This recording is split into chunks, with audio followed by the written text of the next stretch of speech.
মুক্তি মুক্তি চাই, আরে মুক্তি মুক্তি মুক্তি চাই, আরে চিন্ময় প্রভুর মুক্তি চাই, মুক্তি চাই মুক্তি চাই, আরে চিন্ময় প্রভুর মুক্তি চাই, মুক্তি মুক্তি মুক্তি চাই, আরে মুক্তি মুক্তি মুক্তি চাই, আরে চিন্ময় প্রভুর মুক্তি চাই।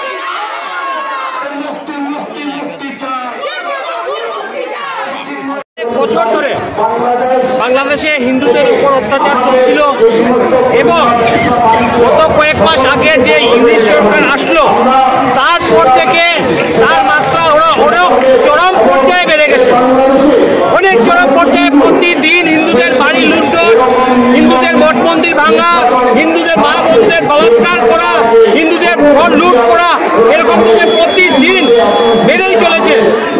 গত কিছুদিন আগে আমরা দেখেছি যখন ওখানে হিন্দুরা রুখে দাঁড়িয়েছে তার বিরুদ্ধে, হিন্দুদের একজুটতা দেখে ইংলিশ সরকার ভর পেয়ে গেছে এবং যারা ওই মিছিলের নেতৃত্ব দিয়েছিলেন সাধু সন্ত তাদেরকে ওরা মিথ্যা মামলা দিয়ে দেশ বিরোধী মামলা দিয়ে ওদেরকে একে একে করে জেলে পড়ছে।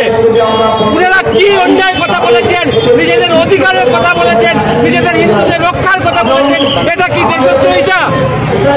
যেভাবে ষড়যন্ত্র করে একের পর এক সাধু সন্তকে বাংলাদেশ সরকার চক্রান্ত করে জেলের ভিতরে প্রেরণ করছে এবং প্রতিদিন গতকালকে আপনারা দেখেছেন যেভাবে শুক্রবার ছিল মসজিদের নামাজের পর ওখান থেকে সবাই বেরিয়ে হিন্দু মঠ মন্দিরকে আক্রমণ করেছে, হিন্দু মঠ মন্দির ভাঙচুর করেছে, তা আমরা তীব্র ভাষায় নিন্দা এবং ধিক্কার জানাই।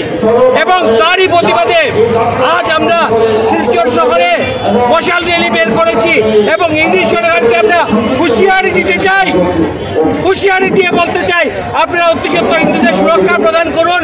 যে সাধু সন্তদেরকে আপনারা অ্যারেস্ট করেছেন তাদেরকে অতি সত্ত্বর আপনারা জেল থেকে বের করতে হবে।